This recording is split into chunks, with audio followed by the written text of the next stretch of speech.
This is the Bloomberg Surveillance Podcast. I'm Carol Masser, along with Manus Cranny and Katie Greifeld.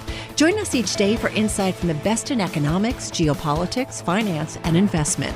Subscribe to Bloomberg Surveillance on demand at Apple, Spotify, and anywhere you get your podcasts. And always on Bloomberg.com, the Bloomberg Terminal, and of course on the Bloomberg Business app. Bitcoin has more than doubled this year on hopes that the SEC will approve that holy grail, the spot Bitcoin ETF in the coming weeks. We're waiting. Bated breath. We are all waiting, and so is Cathie Wood, and she joins us on this Thursday. Cathie Wood, of course, founder, CEO, and CIO of Ark Invest. Cathie, Merry Christmas, Happy Holidays. So great to have you here. Let's start there with the news, because we do have this story on the Bloomberg. Tell us a little bit about this overhaul and your thinking when it comes to how you are thinking about the investment strategy for you guys specifically when it comes to crypto. Sure. And Merry Christmas. Very happy to be here again, Carol, Katie, and Massive. So we're as optimistic about Bitcoin as we ever have been. But there are a few regulatory and tax uncertainties. And we had been waiting for the discount between GBTC and NAV to narrow. It was as high as 50% at one point last year when there was great uncertainty around all of the turmoil in crypto generally. And now it's single digit. And there are now other products out there that we can use to gain exposure to Bitcoin in this moment. And it's just a moment of uncertainty between now, we think, and January 8th to 10th, somewhere in that range, perhaps. But we, out of an abundance of caution, didn't want to take any risk. Mm-hmm. And I mean, let's get a little bit specific here because we're talking about the Ark Next Generation Internet ETF. The ticker there is ARKW. And I think what caught a lot of people's attentions is that you completely sold down your remaining stake of the Grayscale Bitcoin Trust. Instead, on the same day, you bought into the ProShares Bitcoin Strategy ETF. Of course, that tracks Bitcoin futures. It doesn't actually hold the physical Bitcoin. Can you explain that shuffle? What was the thinking there?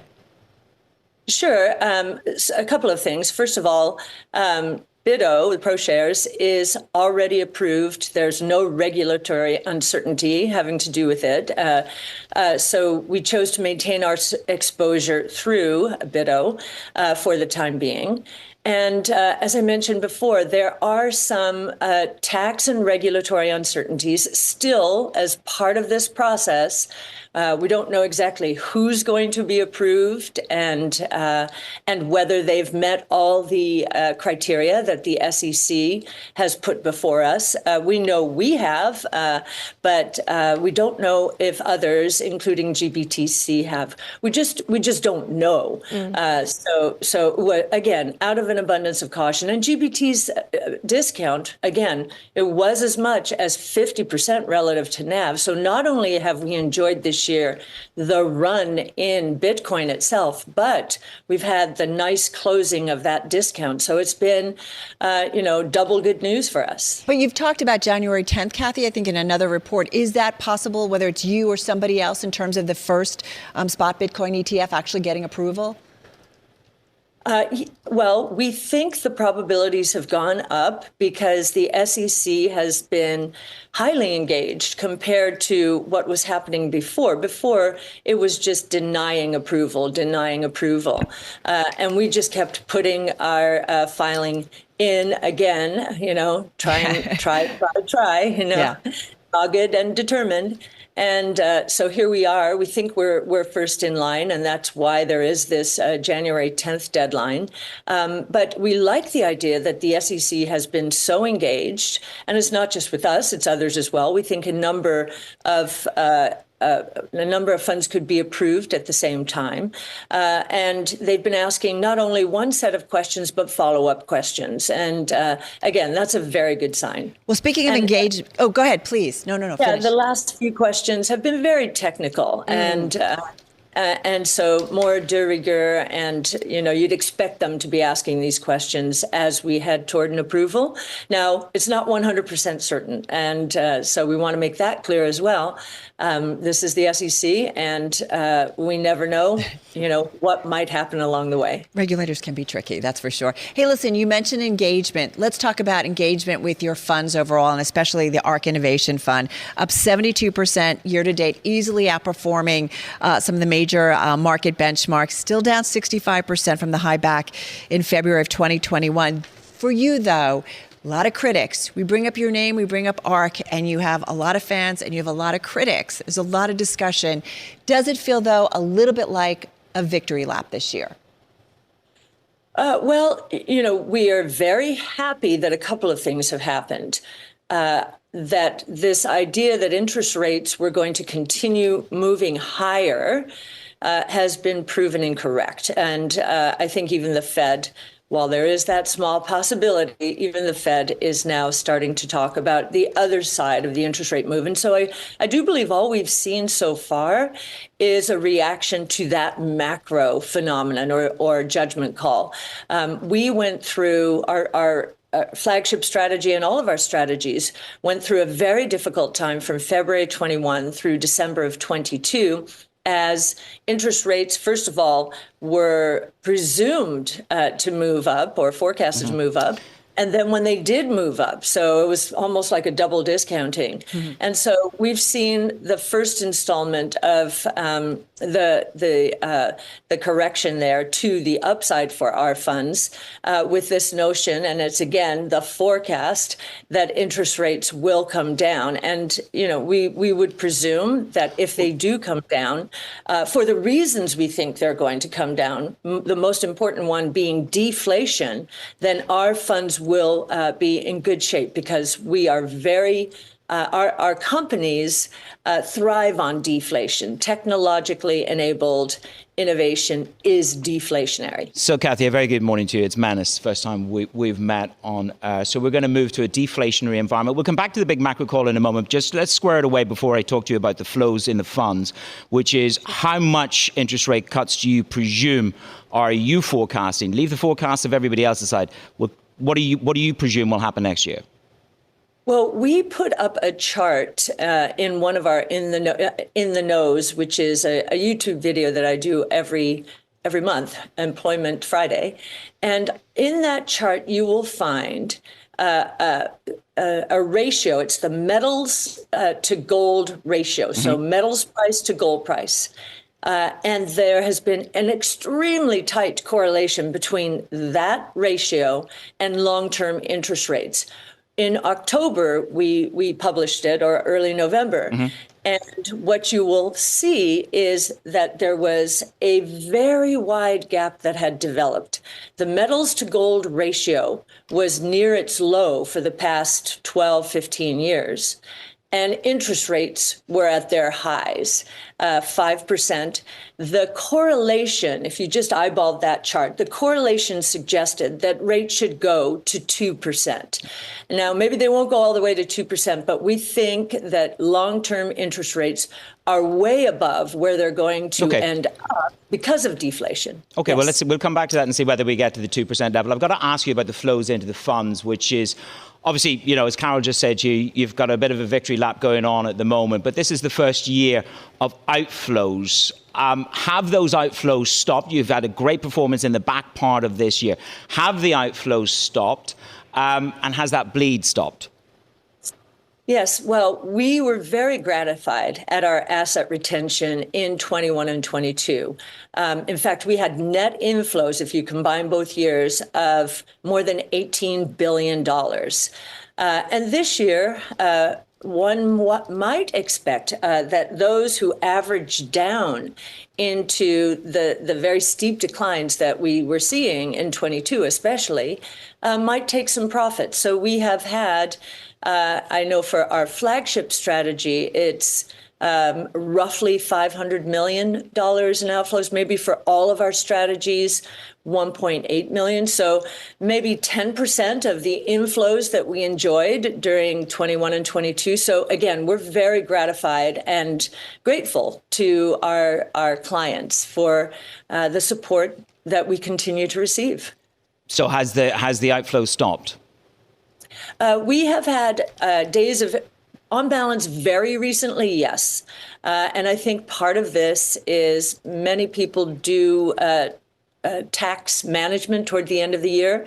And so some of the outflows might have been associated with clients who got in at a high cost base and were just harvesting some tax losses. But I think we're through that. Do you find it a little surprising, though, Cathie, considering the run-up? Or I'm curious about the conversations you do have with investors, considering the year that you're having, and then to see those flows. It's got to be a little disheartening. Yeah. Oh, no, not at all. Actually, we put out a piece for Resolute, our distributor, who, and we basically showed to them, if you rebalance our strategy when there have been big moves one way or the other, if you rebalance regularly or based on a rule like when the fund's up 15% relative to everything else, take some profits. And what it showed, that study showed that if you are disciplined that way, that over any rolling 5-year period, it is highly likely, almost 100%. I'm not quite sure if it's quite that high, but that you will beat the market, meaning as measured by the NASDAQ or the S&P, over a rolling 5-year period. And so a lot of our funds are with advisors who are very sophisticated and responded somewhat, perhaps in this tax management part of the year, to that message. Cathie Wood, founder, CEO, and CIO of Ark Invest. She's joining Manis, of course, and Katie and myself here on Bloomberg Surveillance. Cathie, I feel like we have to talk about Tesla and Elon Musk. And I know you just had a conversation on Twitter X. This has been, I think, from day one, right, in terms of you starting out, that you've had this investment in Tesla. And I remember when we first talked and you were getting started, you talked about him being the next Thomas Edison and how his vehicles would turn the U.S. economy upside down. Having said that, there's an evolution and the EV world has changed. How are you thinking? It's still a top holding. How are you thinking about the Tesla story right now? Well, first of all, Carol, thank you very much for letting me interview that time. That was nearly 10 years ago. Ark is about to celebrate its 10th year anniversary, and you gave us that opportunity. So thank you. The world is evolving, actually, I think, even more closely to what we expected. Because we expected a lot of traditional auto manufacturers to see the writing on the wall and rush as quickly as they could into scaling big time into electric vehicles. And what has happened recently? Both GM and Ford have said, we're stepping back. We're not going to do this until it's profitable. The problem with that is, in order to be profitable, they need to scale. That's how this works. These are learning curves that they are riding down, and those are expressed in cost decline. So the fact that they're pulling back means there's more share for Tesla and others who choose to go for it. And Cathie, I want to keep the conversation going on Elon Musk, but I want to bring it to the Ark Venture Fund. Of course, it's not an ETF. You invest in private companies, et cetera, in there. And you take a look at the portfolio, you have SpaceX in there, and you also have X, formerly known as Twitter. And in July, you had told the Wall Street Journal that you had written down your Twitter stake by 47%. Fill us in on the past couple of months. Have you written it down further, or how has that changed? No, I think it's still there. We have to be very careful. This is an interval fund. It is a 40-act fund, and we have to market every day. The good news is our clients can get in and have access to these amazing companies for just $500, and they get quarterly liquidity. So that's the good news. The markdowns are simply, if we see in the secondary market employee stock trading at a steep discount, we have to take that into account. If we see see others in the more traditional asset management world, like Fidelity and others, marking their holdings down. We need to take that into consideration during our daily mark to market. So it's an abundance of caution. We have a 5-year investment time horizon. Do we think that's where X belongs in terms of valuations? Absolutely not. Absolutely not. A roughly $20-ish billion valuation for what we believe truly will become the everything app. Think WeChat Pay. Elon started his entrepreneurial career in the payments industry, and he's been thinking about this for a long time. He now has money transmitter licenses in more than half of all of the states, which we learned on Twitter Spaces, or on X Spaces, I should say, the other day when we had our interview with him. So that's exciting. He's going for it. He's going for it. We'll see if that one lands. But let's talk a little bit more about the private markets, because obviously the private credit market has gotten a lot of attention right now. You're looking at the private markets through this interval fund that you have. When you think about the opportunities there on that 5-year horizon that you have, do you see more so in the public markets or in the private markets right now? Now that we've had this very nice run this year, we think the answer to that question is in the private markets. They're close. They're close. What's fascinating to us is that the public markets have been leading the private markets for the past 3 years.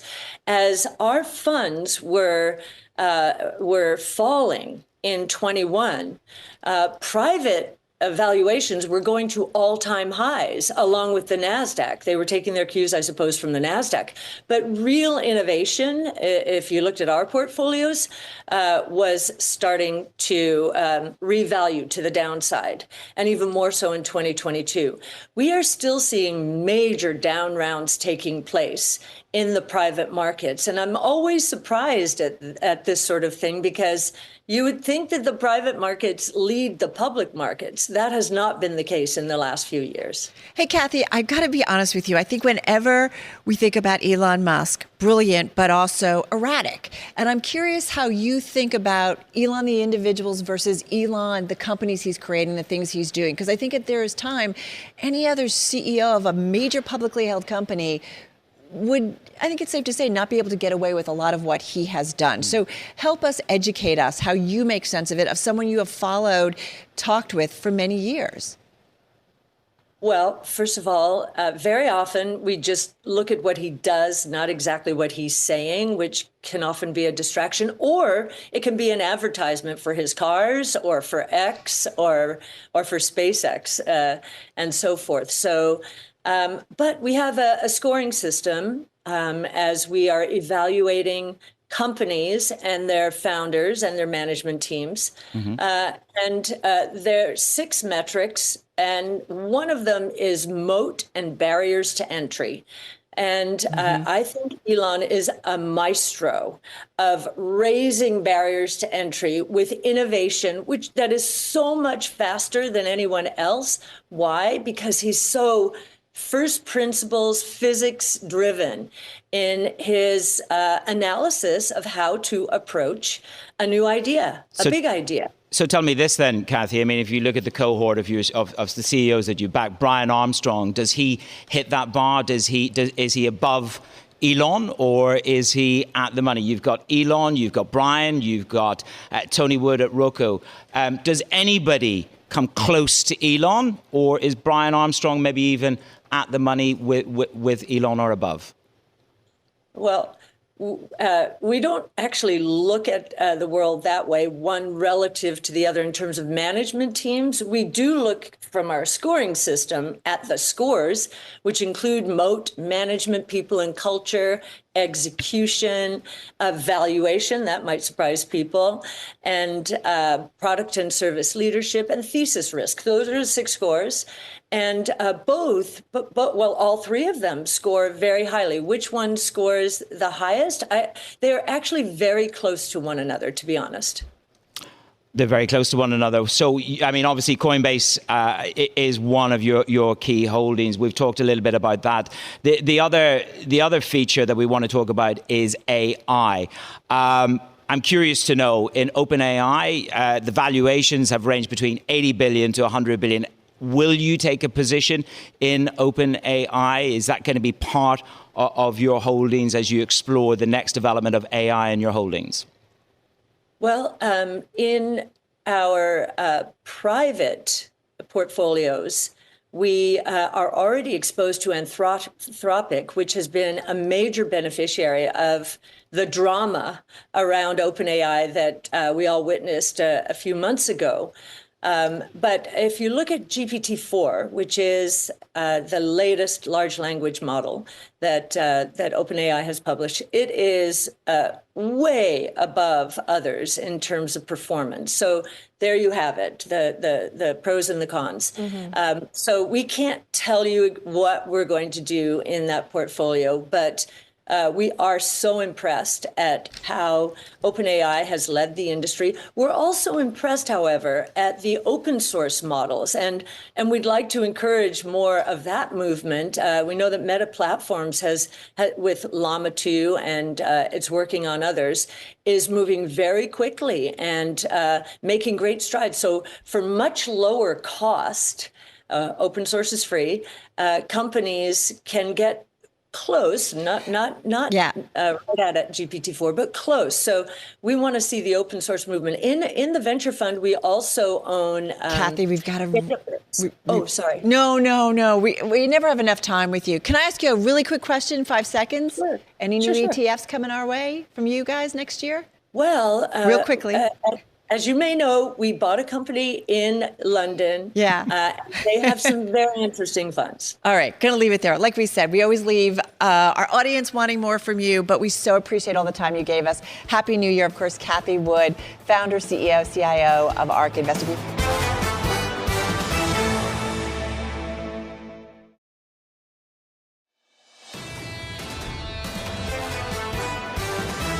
Let's see what Lara Rhame has to say. She's Chief US Economist at FS Investments, joining us on this Thursday. Lara, great to have you here with the team. So let's go to jobless claims first of all. Is that significant in terms of that uptick? So this 1 month of readings is not significant, but this indicator to me is one of my most watched indicators. The fact that it's been low, really, Carol, uninterruptedly for months and months now, to me says that while there are concerns about the labor market renormalizing, or people are starting to talk about cracks in the labor market, when I look at this indicator, I see companies still really eager to hold on to workers. They may be taking more time to rehire if somebody's lost. They may be, a little more rational about job openings. But when it comes to layoffs, companies are very closely guarding their workers. And I think that has big implications. It has had throughout this last year and going into next year, means that it's one of the reasons why the economy has been a lot stronger than a lot of us expected. So the labor hoarding continues. I want to ask you about JOMO replacing FOMO. What exactly are we talking about? My idea for the coming year is that the business cycle lives and dies around the consumer. And the consumer has just been surprising with spending strength throughout this expansion. That is still a very young expansion. The FOMO, we have to, now's the time to spend. We've put it off. We have to go take the trip, buy the car, whatever it is, we're going to find a way to do it. That is going to be replaced by a more moderate sort of JOMO, joy of missing out. It's just a way of saying that people may choose to have more staycations. They may start to be a little more budget conscious.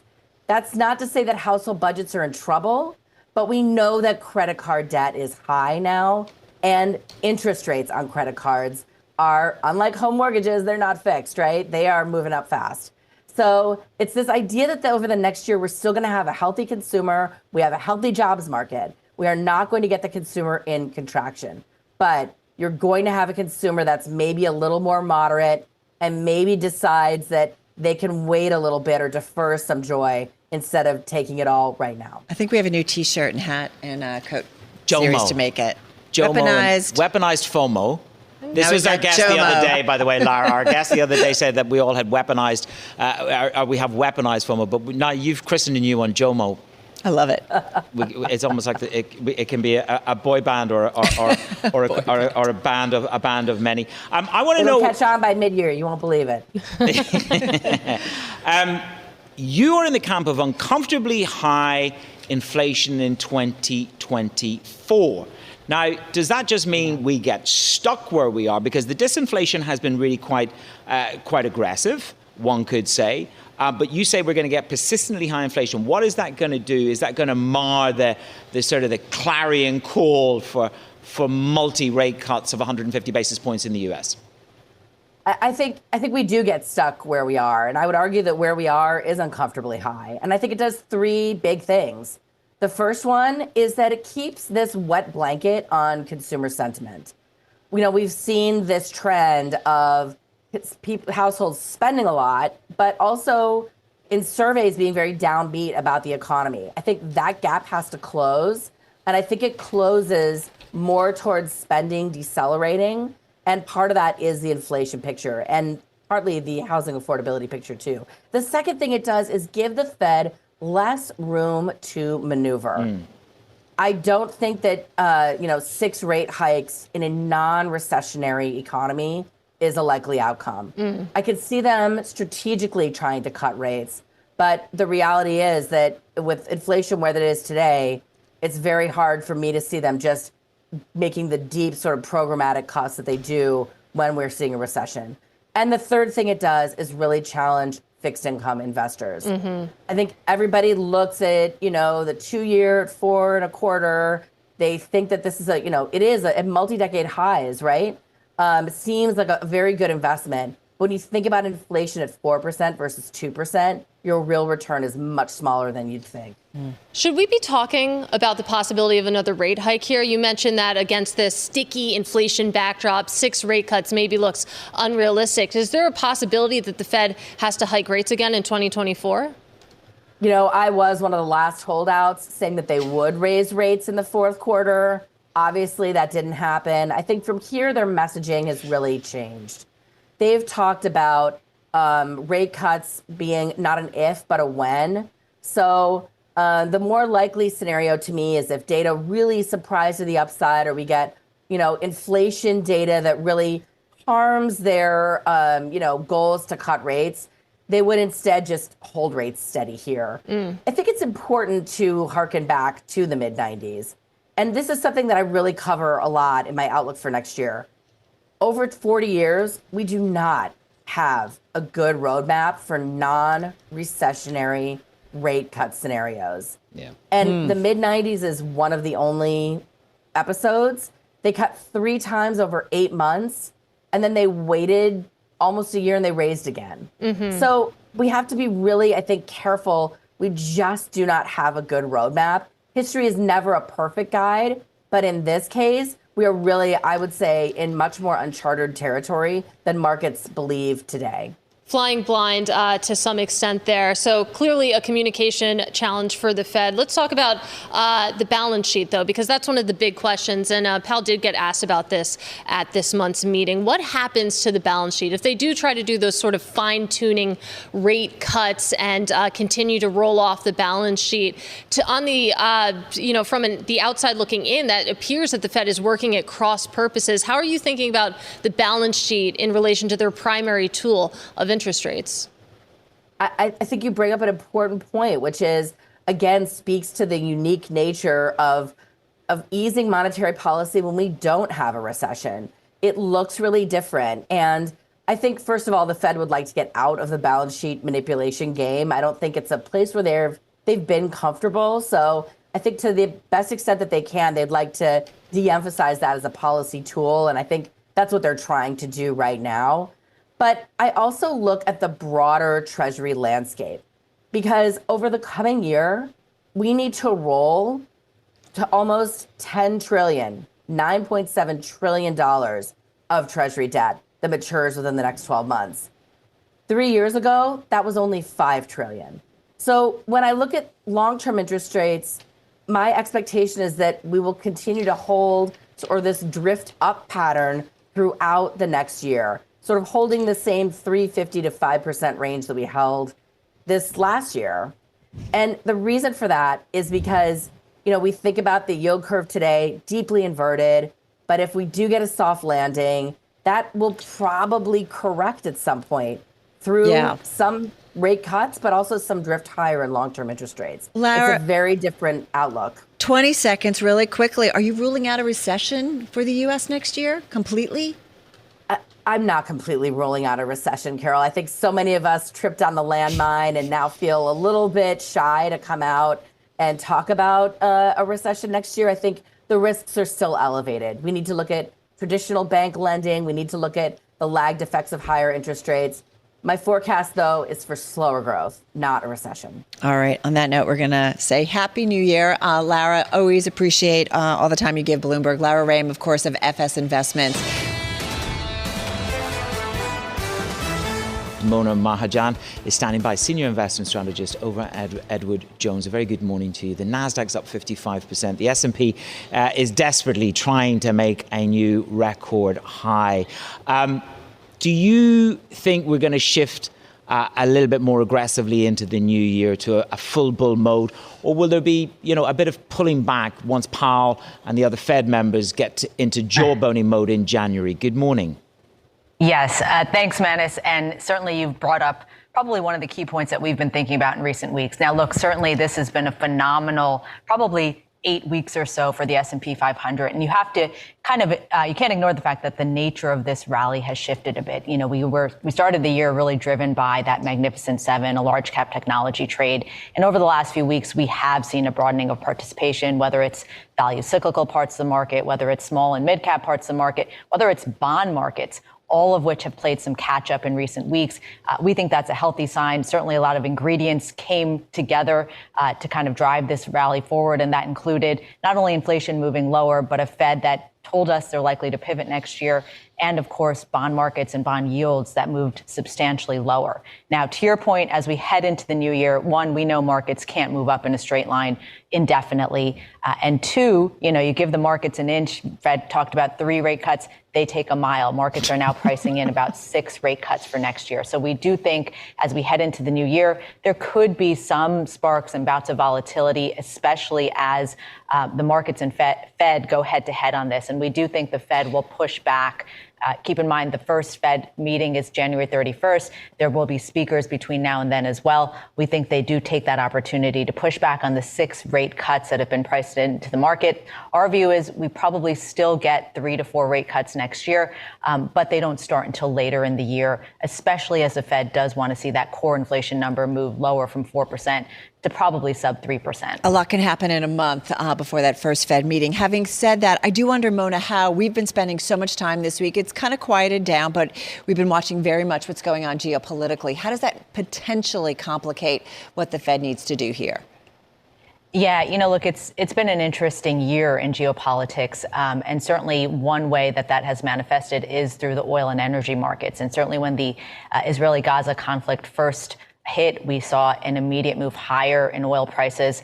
And we've seen since then a real cooling in oil and energy. And perhaps part of the reason is, one, those players alone are not substantial oil producers. But two, maybe there was this hope building that the conflict would not escalate. And so we did see an easing in oil and energy prices. Now, that is probably the closest asset class we're watching as geopolitics unfolds in 2024. Our hope is that the direction of travel does continue to go towards de-escalation rather than re-escalation. And that would be positive for stability in the oil and energy markets. So it's something we're watching closely. Certainly the Fed will be watching it from an inflationary perspective, especially as oil and energy plays a key component of headline inflation. But as we think about volatility heading into the new year, for those investors that hadn't quite participated in this last few weeks, we would say any volatility really provides an opportunity for investors to get involved and position for potentially a continuation of this broadening of market participation. Also important to the economy is, of course, what the consumer does ultimately. We still see a relatively tight labor market. Having said that, we got a read on weekly jobless, a little bit of an uptick, certainly in today's, but we talked with Lara Rhame earlier, who talked about companies still holding on to their workers. They want to do that. Can the consumer, as we talked earlier, moving from FOMO, fear of moving out, to JOMO, joy of missing out, maybe they've got bills to pay and they're going to hold back. Can the consumer continue spending in the new year? Yeah, it's a critical question. And I did hear the JOMO phrase and I loved it. We also are in the camp that the consumer is facing some headwinds heading into the new year. And keep in mind, we are coming from a very strong position of strength from Q3 of this year, where GDP growth was 5% nearly and consumption was 4% roughly. And so from that high level, do we think there could be a potential for a slowdown? Yes.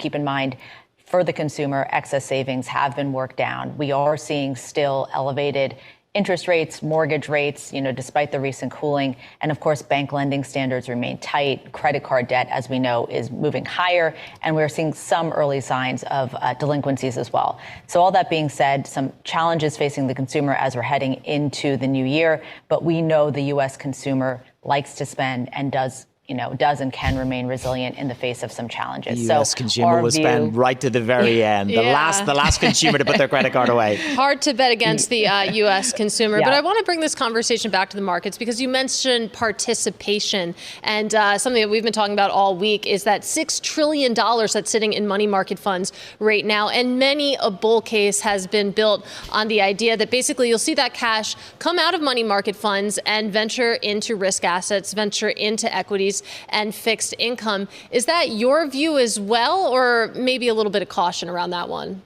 Yeah, we do think that part of the money that has flown, and it's been a tremendous inflow, you mentioned the $6 trillion figure, into CDs and money markets. We think some of that money now is starting, as CD money comes due, as investors are thinking about reinvestment risk, we think there is a case to be made that the money that maybe would have flown into your CD and money markets will now start to flow into more traditional asset classes like equities and bonds.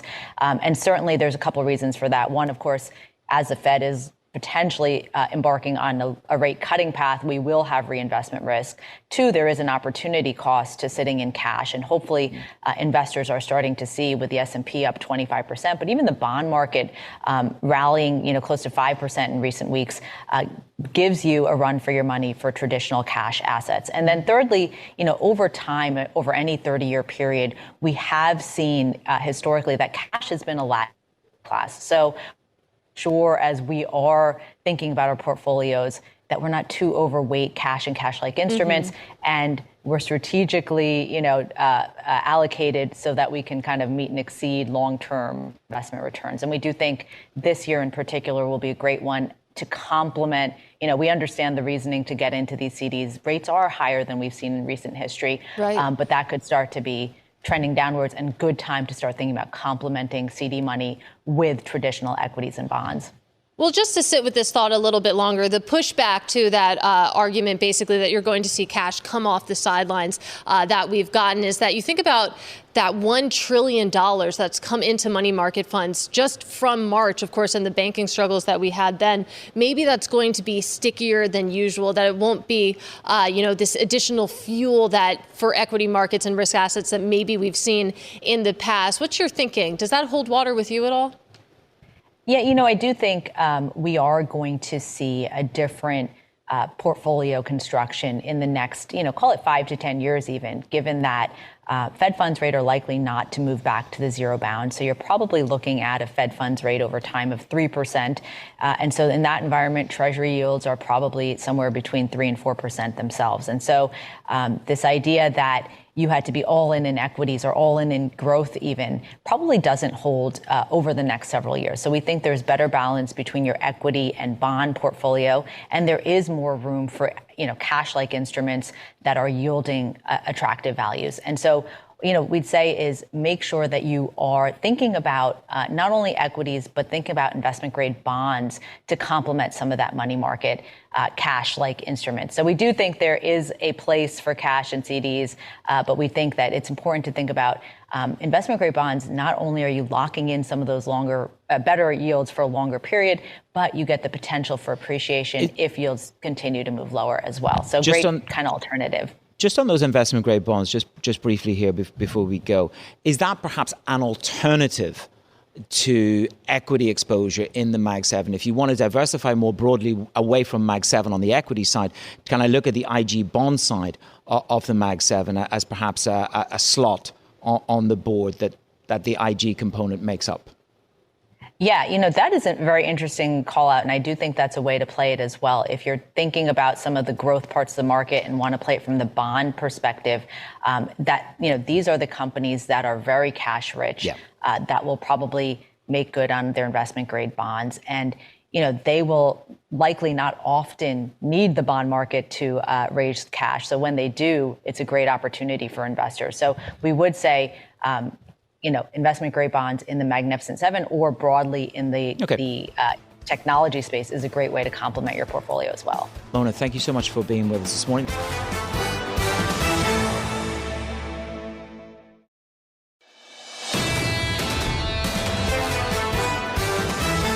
Geoff Yu is Senior Market Strategist over at BNY Mellon. We do want to talk about what we're seeing when it comes to this global bond market rally. Geoff, does it continue into 2024?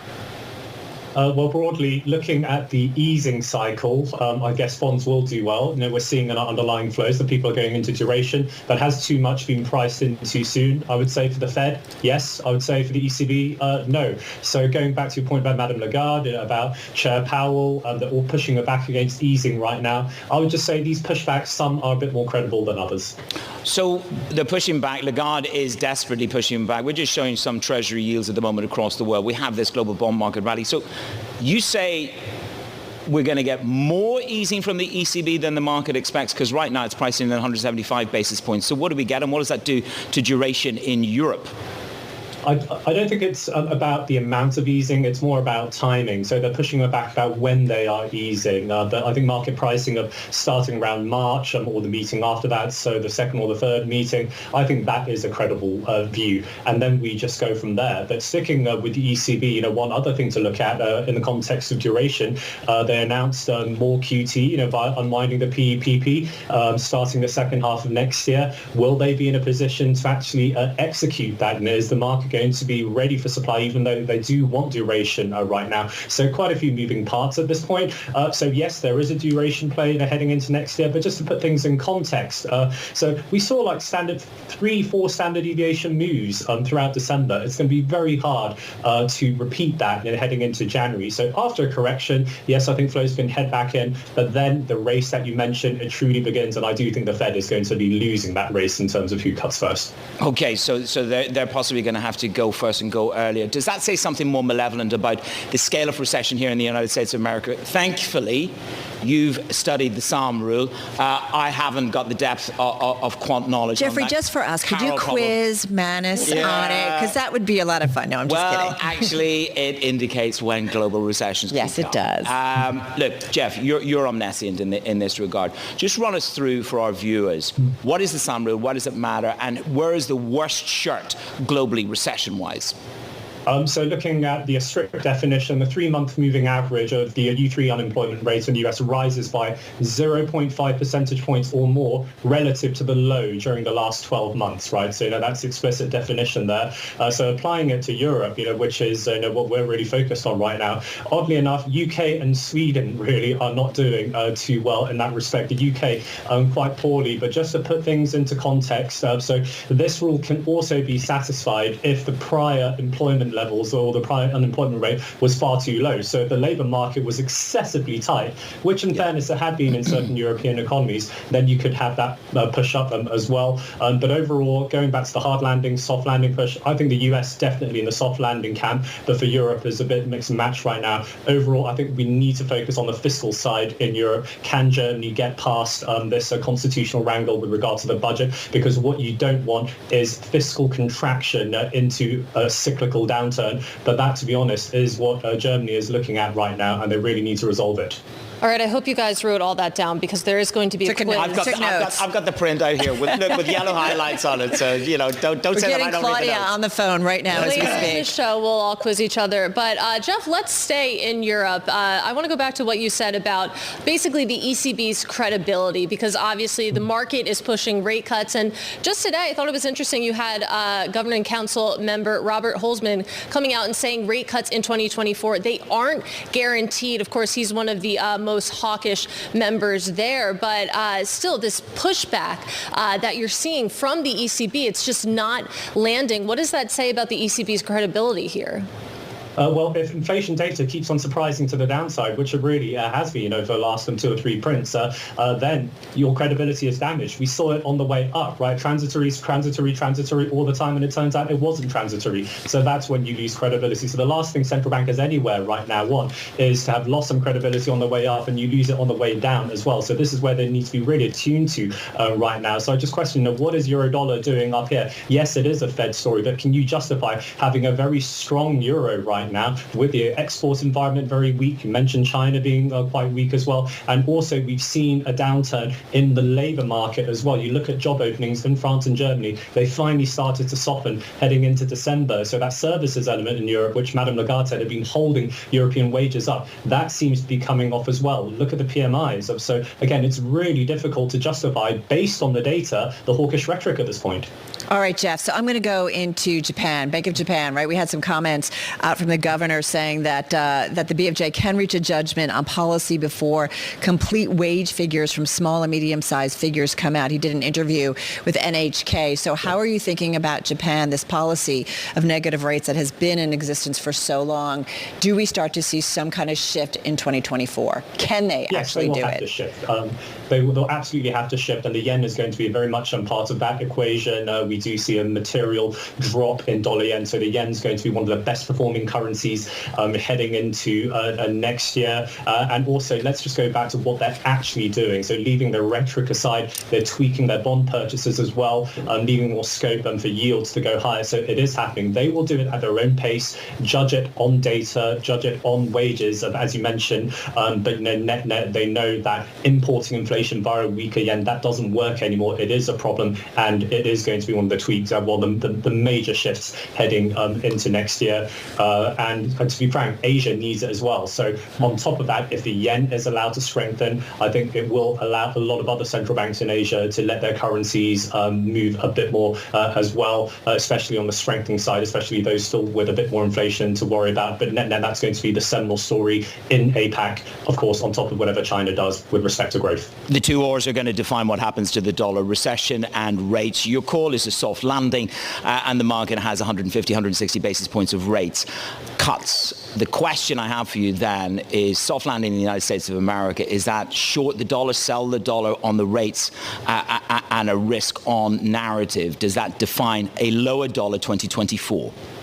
So on a trade-weighted basis, the dollar has absolutely peaked, right? But pick your dollar shorts carefully, and there's still plenty of opportunities for dollar long. So like euro dollar, I think should be heading back to parity, given what I've just said about ECB easing timing, cuts, and the Fed's going to be later than that. So I certainly will not be short the dollar on the euro leg. Dollar versus Asia, just mentioned, probably the dollar's going to soften a bit as well. Also, on a trade-weighted basis, what are the two most important trading partners for the US, close to home? Canada and Mex. Those are going to be very, very interesting pairs as well. And I do think Latin American carry trades, they've run their course. Bank of Mexico going to start easing rates. So the dollar can pretty much hold its own, maybe against Canadian dollar and the Mexican peso. And that is going to be material for US financial conditions as well, especially for the exporters. Geoff, you're a rock star. Thank you so much. Really appreciate it. And Happy New Year. Geoff Yu of BNY Mellon joining us.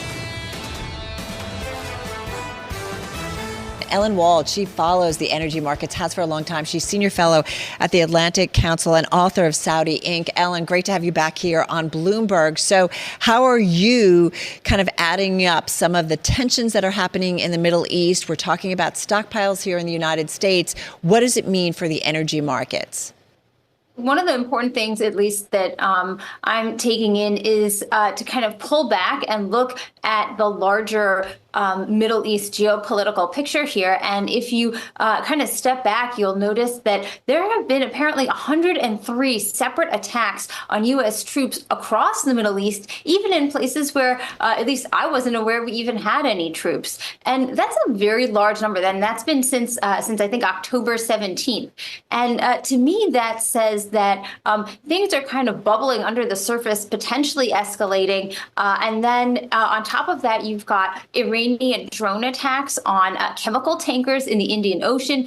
And you've got this Red Sea situation, which is just getting more and more tense by the day. Like you said, you've got half of all container shipping is avoiding the Red Sea. And then when you look at the oil situation and the oil product situation on top of that, I think there is a real risk for Europe here. Not that they won't get the products and the crude oil they need, but since they're no longer buying from Russia, they're basically either importing from the Middle East. So now that a lot of that's got to go around Africa, or they're importing products, say, that are made maybe in India from Russian oil. That's also got to go either through the Suez Canal or around Africa now. So we're talking about longer transport times, higher costs, higher insurance costs, and just a general higher risk. And to me, like you said, that sends the idea of inflated prices. Though, of course, we've got to balance that with these higher stockpiles. Well, let's just focus in on the Red Sea. We have this coalition and a hefty coalition of defense trying to help shippers return there. You flag a concern about to what extent will this coalition actually be prepared to protect the maritime fleets going in there? Because the last thing the coalition of the West wants is a deep escalation. So you doubt the teeth of this coalition of protection. Exactly. I think that the fact that it's been assembled does not necessarily mean that it's going to do anything. I think there's been a lot of hype about kind of the coming together of this coalition. But to me, that says too little, too late. Where was this coalition last month when container ships and tankers were being attacked? And it doesn't seem, it's one thing for the Houthis to say, OK, we're going to attack Israeli linked ships. Now they're just basically attacking anyone. A tanker that was going from Pakistan to Saudi Arabia was recently attacked and had no links to Israel or anyone else. So to me, this says that they're going to continue to be emboldened. They're going to continue to step up these attacks and at defensive positions. We've got U.S. destroyers in the Red Sea trying to basically intercept these attacks as they're happening. That may not be enough. In fact, it's looking like it's not enough for most of the shipping industry. Ellen, you lay a very febrile image in my mind in terms of what's actually going on. And I think we're so physically far away from it, sometimes we don't really understand the level of risk. Why such a phlegmatic response from the energy markets in that case? Is it just thin volumes, as Carol said, or is it, this will pass, we've seen these flashes in the pan before, we don't need to worry that much? Why such phlegmatic response in the energy market? That's a really great question. And I think it's a combination of the high production levels from the United States. There's a sense that this, 13 plus million barrel a day production is just going to offset risk, which I think is a bit of an oversight. Then you've got the fact that nothing has happened before. And then you've got the fact that I think it's in the interest of the Biden administration to avoid a larger conflagration at all costs. But on the other hand, they may not be able to do this. And the risk of a conflict, while still low, is not zero at this point. And I do believe that number is getting higher the longer that these attacks on international shipping are allowed to go on. Well, Ellen, given that is a non-zero risk in your view, I mean, you think about the war premium, to borrow a phrase from Manis, that's priced into oil right now. Should there be more of a premium priced in?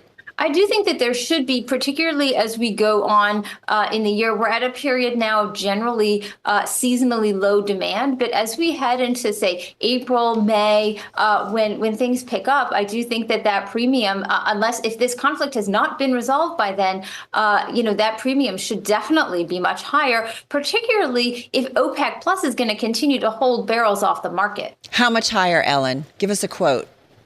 That's a good question. I don't like to predict oil prices, but I wouldn't be surprised if it's more than several dollars a barrel. I do think that this risk is being underestimated now, and I think that the fact that U.S. supply and the fact that we know OPEC is holding so much oil off the market is kind of negating that geopolitical risk at the moment. Above 80?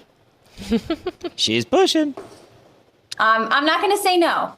All right. Wow, that would be a very different trade than what we're It changes right the dynamics for the White House as well in terms of refilling the SPO, I can tell you that, and the price cap. Ellen Wald, thank you so much of the Atlantic Council. Subscribe to the Bloomberg Surveillance Podcast on Apple, Spotify, and anywhere else you get your podcasts. Listen live every weekday starting at 7 a.m. Eastern on Bloomberg.com, the iHeartRadio app, TuneIn, and the Bloomberg Business app. You can watch us live on Bloomberg Television and always on the Bloomberg Terminal. Thanks so much for listening. I'm Carol Massar, and this is Bloomberg.